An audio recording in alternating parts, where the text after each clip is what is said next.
And we're back with part 3 of your posture series, guys. We've already gone over how to mobilize your spine, open up your chest and shoulders, as well as your hips in order to properly move through your deadlift movement.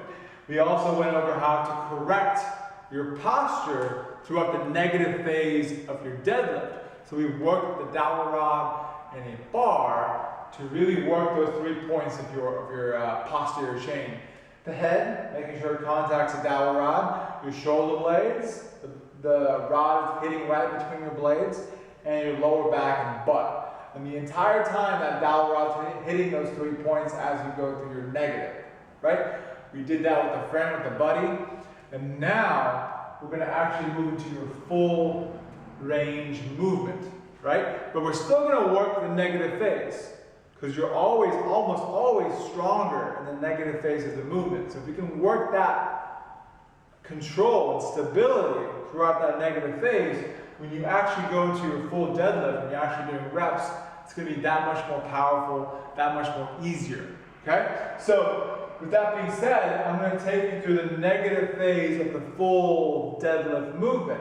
And after that, I'm going to show you the actual setup and the actual positioning needed to finish a full rep, down and up, okay? So I'm going to move the camera, I'm going to point it in a good position so you can see what's going on. And that should be good. I'm going to move it over here.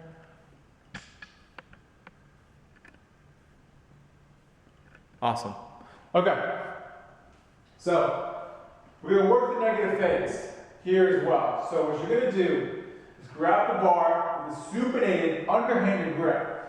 So right outside your thighs, staying nice and tight, get to the top. And just like before, when you're working that negative phase, your buddy has a dowel rod on your back, you're staying nice and tight, chin back, blades back, butt squeeze.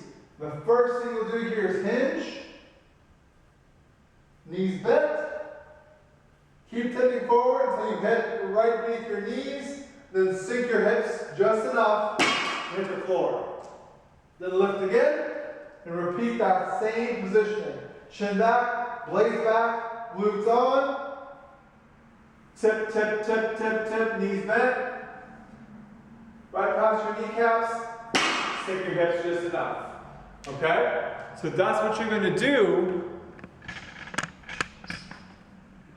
while working the negative phase of that movement. You're going to work on that for 3 to 4 sets of 8. And do that for a while. Pick a really light weight.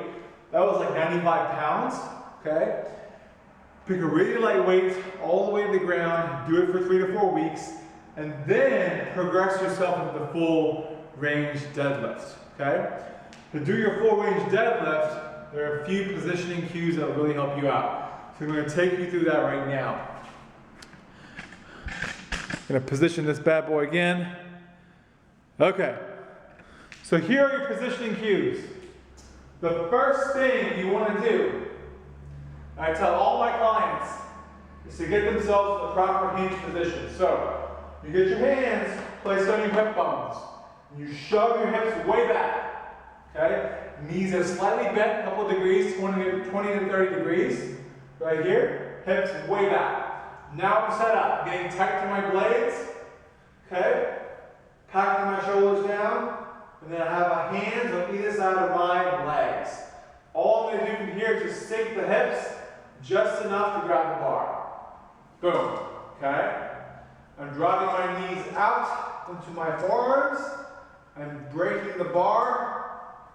And everything you learn during your negative corrective exercise, you'll do here too. Getting tight, then you're going to press to the floor with your feet and thrust through.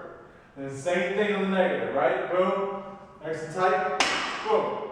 Then again, break the bar, chin, press to the floor, and squeeze your glutes. Then back down.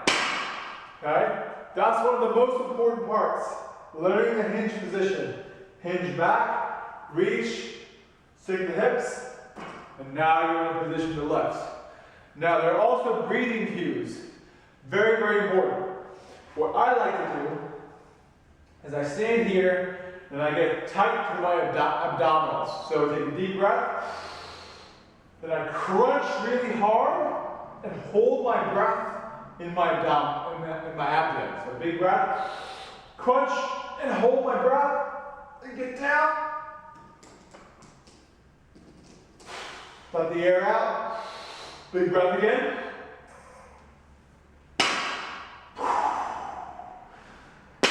Okay?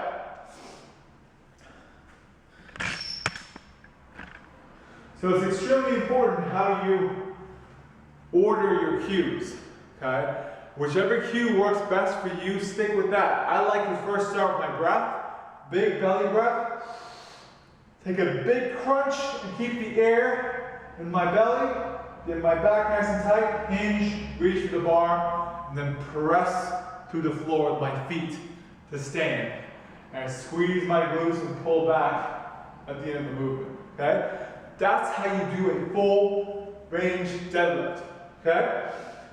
I highly recommend also throwing in underhanded rows, underhanded pen lay rows, also working in single arm rows, working in pull-ups, chin-ups. All these supportive movements are great for the deadlift. Also, make sure you throw in some back extensions and glute ham raises.